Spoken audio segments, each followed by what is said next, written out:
bills around here, not you. You understand me? What did you say? You know what? Shocking video you just saw, and thanks for joining us here on The Girls. We're going to get to that video in just a second, but we have a very, very special guest with us. Apache Prinze is here. Thank you for joining us on The Girls. Thank you on for The having Girls me. Show. Yeah. Apache, how do you like being here on our little set in I our love studio? it. I was with your husband. Yeah, I did the show there, and that was great. And you girls are great. I love the show. Well, we've been having a great chat here. You're so successful. You are now living in the Hazleton area, but Yes. you have a background that you started your career. You grew up in Brooklyn, New York? Brooklyn, New York. I grew up in Brooklyn and East New York, one of the worst neighborhoods in Brooklyn.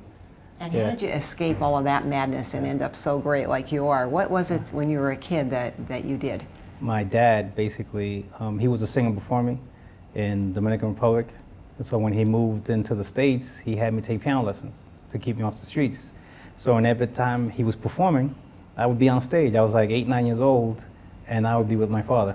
So you emulated your dad. Yeah. Great role model. Yeah, I still have his 45. Yeah, I'm sure. When they had records back in the day, I have his 45 on my wall. It's a reminder of what I wanted to be when I was growing up. Sure. Yeah. And you're a songwriter, you're a Yes. performer, Yeah. you've been in movies. There's something that you've done it all. And we're going to talk about some projects that you're doing here, right here in the greater Hazleton area of Pennsylvania. But start with your background in your music field. I started singing in high school, you know, because I was in a talent show, and my father was like, pursue it and doing piano and stuff like that. And there was one show that my track started skipping, and it was embarrassing. They started booing me.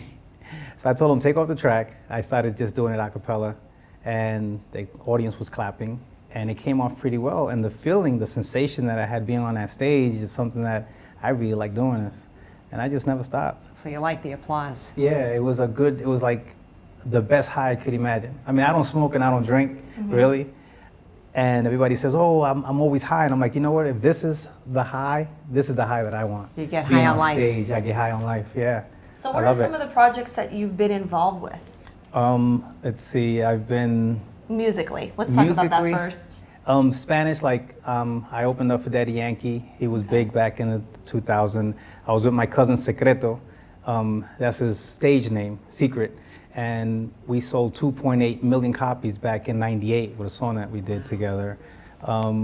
We've been around the world. We were #1 in Germany. You know, we've traveled a lot, all up and down the East Coast, West Coast. We've performed in front of hundreds of thousands of people. Well, you're a young man, so you really started when you were young. You grew up in the industry. Yeah.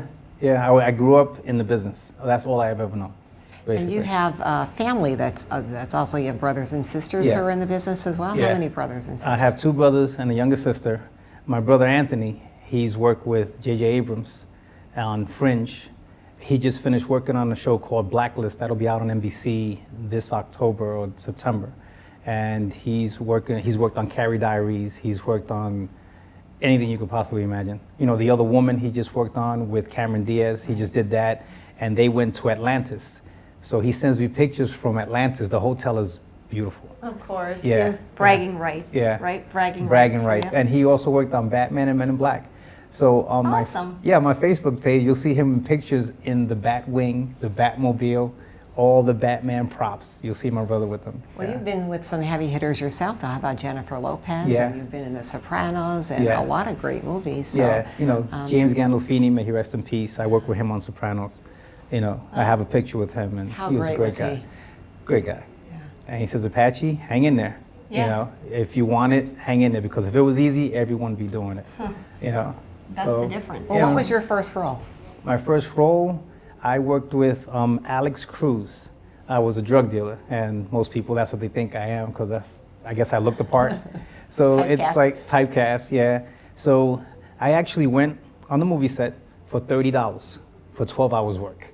It was a $30 payday. Wow. That's all it was. So I went on there. I was there maybe 6 to 10 hours. The director was coming back and forth. He walked into the room, and I was asleep because I had been there since 5 o'clock in the morning. And he goes, that's the kid right there. And I'm like, okay, back to doing background work, because background pays almost nothing. So I'm on the set. Alex comes out of the car, and he starts shaking me, and the director says, "You need to say something to him because it doesn't look right."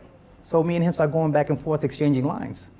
And then the SAG rep was there, and she walks over to me and says, "You know what just happened, right?" And I go, "No." She says, "Welcome to SAG." Cha-ching. And I go, "What?" She says, "What were you getting to that?" I said, "I was making $30. She says, "Well, you just made $800 for a day's work. You're in SAG." And that's how I got into the union. And if I wouldn't have been there for the $30, Right. this wouldn't have happened. Because I say you got to be in it to win it. Yep. And that day I won it. Right. You know. So you just have to be in the right place at the right time, Yeah. and you were the right look, and you just Yeah. hung in there. I just hung in there. And Well, then after that, you know, And plus, you're doing it because you have a passion for it. It Yeah. wasn't you didn't put the money first. You're putting Yeah. your passion before Yeah.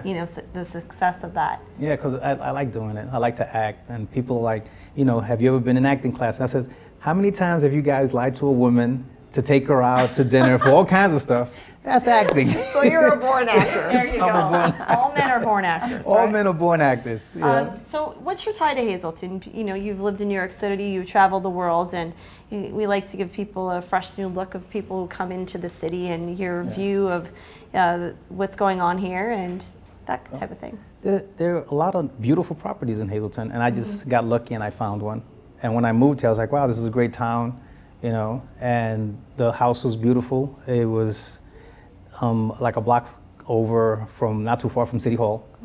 And I just found great property here, We're going to talk more about that when we come right back, and also the clip that you saw in the beginning of our show here on the Girls on SSP TV. Domestic Violence Month is coming up. We're going to talk about that and more with Apache Prinze next.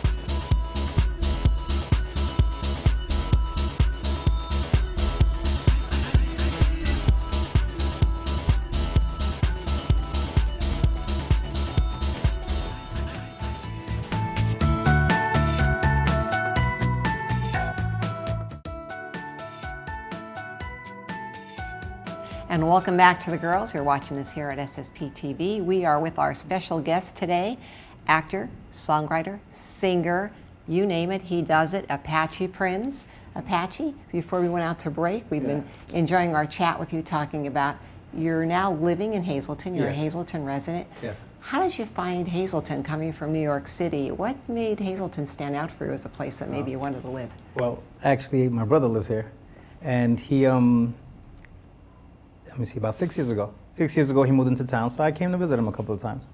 And then I liked the peace and quiet, because where I'm from in New York, there are millions of people in New York, and it's so crowded and buildings and everything. And I like the peace. I can drive like 15 minutes from here, and there are a lot of grass and trees, and I can just relax, So This is you like have a vacation acres. for you, yeah, huh? yeah. And it's away from all the craziness of New York, basically. And I like it. Now that you're here, you've been working on some pretty significant projects that could benefit the greater Hazleton area and surrounding areas. Yeah. Talk about those. Yeah. I've spoken to the mayor and I've spoken to the chief of police, and I brought to them a project. New York City last year, they made $7.1 billion off movies. $7.1 billion. That's a lot of money. I bring a soundstage into town, and that's what I'm working on, because I spoke to Jamie Dixon, he's a friend of mine. And if I can bring a soundstage here, and even if we make 1% of what everybody else is making, that's $7 million for Hazleton. And what are you going to do with that money? And the money will go to the town. It's to better the community, basically, to do something good. Because everybody here, the thing is that people lose hope. And if you lose hope, they turn to drugs, they turn to the wrong thing to make money, because there is no money. Right. Maryland made it was $322 million. Pittsburgh made $233 million. These are all from stages and movies that they've made. Iron Man was shot in Maryland last year.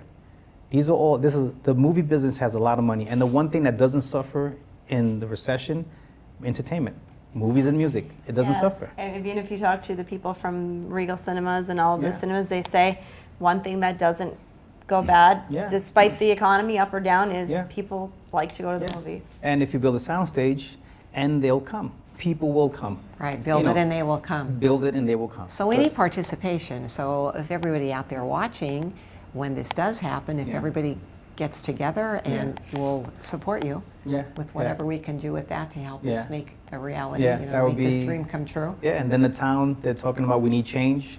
Well, the change is on the table. Are you going to take it or not? Are you going to lead us? I'm trying.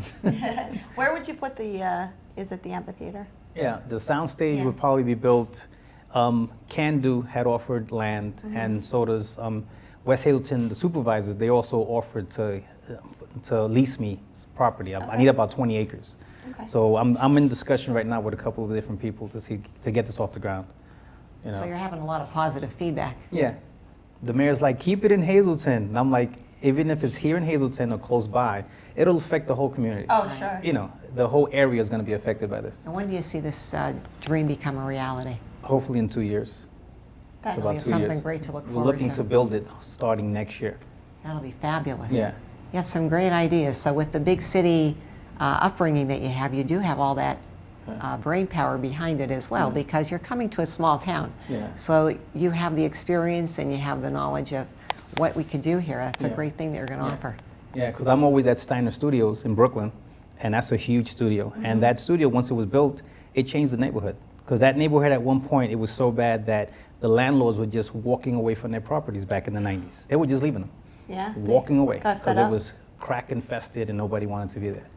So from what you're doing here in Hazleton, what are you doing in your career as far as what movies are upcoming for you and that kind of thing? Yeah, I just finished working with Alexander Skarsgård. He's Eric from True Blood. Okay. And Paula Patton plays his wife, and Jason Bateman, he's one of the characters in it too. So I had two parts. One part was a forklift driver for Alexander. Right. Yeah, Oh, and he was a great Have you guy. ever driven a forklift before? Yeah. That's Another good. You had the movie sets, yeah, experience. so I had the experience. And that was another thing, right place, right time. Who can drive the forklift? I was like, I can. Right. See that? And I got the part. And Alexander, he says that he's a real great guy. He says Yeah. if anyone can come up to me and ask, has the nerve to ask me for an autograph, I will stop and sign anything. Right. Always. And he was like, they're my fans. I'm where I'm at because of them. And he was great. And you know, his show True Blood is like the greatest thing. You're taping, you're filming, I should say, another movie coming up soon? Yes, I'm filming another movie. It's about the gay and lesbian community. There's domestic violence, you know, and no one talks about it. Right. You know, and I'm doing a film as a gay lover that's being abused by my boyfriend.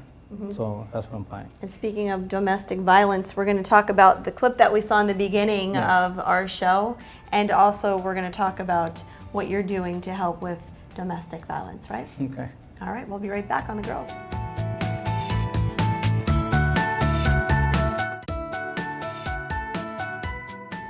And you're watching The Girls here on SSP TV. Our very special guest is Apache Prinze, songwriter, filmmaker. He does it all, right?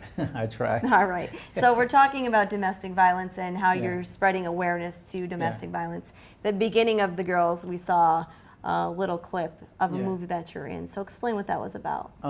My cousin he came to me with a script, and we were discussing the fact that, you know, children that witness domestic violence, they think that that's appropriate behavior, so they grow up and they also commit the crime. And in the film, I'm an abusive husband, and my son, witnessing that, he grows up and he kills his wife. And then my daughter ends up in an abusive relationship too. So it becomes a cycle, and that's the name of the movie, Cycle. Right. And not only is it physical, it's emotional and Yeah. Yeah. abuse that these Yeah. women and men Yeah. have received, but the movie Yeah. points that out. Yeah. And that movie has actually won some awards. Yeah, the movie won two best actor and best film for two different film festivals. Well, 2 awards it won. Yeah. And the movie is being shown where exactly? Domestic violence clinics. My cousin, after he finished shooting it, he just gave it to them for free so they could show it. You know, he just wanted to spread the word about domestic violence and how it's become a cycle that people need to break. You know. So, you know, many women out there either are familiar with domestic violence themselves in their own home, and maybe they feel that, oh, well, this is how it's supposed to be, like you're saying, because if they did grow up in that household, Yeah. and you're saying about stopping it somewhere. There are so many places where women could outreach now. There are phone numbers. I know when I go to the doctor will ask me, one of the questions is, are you being abused? Yeah. Right. Wow. And that was never even asked before, but they're looking into it more and more because not you don't always have the outward signs, but the inward, the psychological part about it, and how you develop. And as a young person, it just says having children in the home, when they see that, that's what mommies and daddies do. So with a lot of that comes extreme violence, then where it causes psychological, but also death. We've had many cases in our own area, you know, with the husbands with the violence. And a lot of times people are just ashamed to come out and say it and ask for help. And I guess the role that you're going to play now as the gay lover, you're a person that is being abused. How did that feel to play that part? It was weird. You know, I'm not gay myself, but I had to, as an actor, put that aside and, you know, because, you know, it's a subject that needs to be brought out because most men feel as if another man is not going to let a man beat on them. But there's always like the more dominant partner in a relationship. And my partner was more dominant. He was larger than I was, and he would abuse me, and I was ashamed. And there's a scene that I do go to a domestic violence clinic beaten, and the woman comes over to me and she says, "Oh, she beat you back, she fought back. What are you here, looking for the woman that you beat?" When in actuality, I was the one that was beaten. So there are not many places that a gay individual can go to have this brought out. So they're not sympathetic to your needs. And when you're playing that role and the acting itself, did you just feel that fear that a woman would feel, or another person, as you said, even just anybody being beaten on?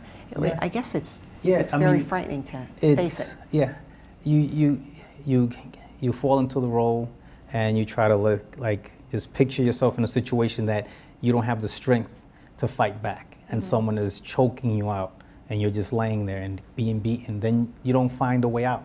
You don't think there's a way out. Because there's other ways of abuse, like if your husband is telling you, "Okay, you can leave, but I'm not paying for anything." Women are afraid. How am I going to pay the bills? Financially. There's a lot of ways that. There's a lot of ways. And if you have children, well, you're supposed to go with your kids. Or you can leave, but the kids are staying. And what can they do? And then you fear for your life when they say, "I'll kill you if you leave." A powerful message that you're spreading through the domestic violence video that you have. Let's switch gears and on a lighter note. What is like the most fun you've ever had on a taping or a film? Oh, a film? Let's talk about that. Who is the most exciting person you ever met? Most exciting, wow. Hard questions here on the girls. Samuel Jackson and I worked on Shaft. I thought you were going to say Samuel Lasant. I was going to say, oh my God. Samuel Jackson, great guy. We worked on Shaft together. Okay. So we have a shootout in the street, and he kills me. Freedom Land was shot maybe 2 years later, and Samuel's looking at me, and I'm looking at him. Then he realizes the name, because there are not too many guys named Apache. Right. So he goes, "Didn't I kill you?" And I go, "Yeah." Did I kill you? Yeah, he goes, "Didn't I kill you?" He's tortured. He's shot out. I'm back. Yeah. You're always. And we started laughing. We was like, "Wow." He says, "I'm back," and he goes, "Yeah." He says, "Good. How you been?" And we started talking. But that was good. And then another instance was Jennifer Lopez. I was working with her, and I was so star-shocked, and I don't get that way. Right. I was star-shocked, and I was like, and then she puts her hand up and says, "Take it easy. It's okay." Is that what she said? And I didn't know what to say. I'm just like, I have to ask. I look like a dummy. She looked the same in person. Is she as beautiful, or if not, gorgeous in person? Wow. Gorgeous. Was she nice on She was set really nice. She just told me to, take a deep breath, calm down, because I was really nervous. Yeah. I was really nervous. Stanley Tucci was it was Made in Manhattan. I played a paparazzi, a photograph. So it was Stanley Tucci and Ralph Fiennes. And Ralph ended up playing in Harry Potter. He was one of the characters in Harry Potter, the witch. Remind everybody what part you played in Made in Manhattan. Oh, I was a paparazzi.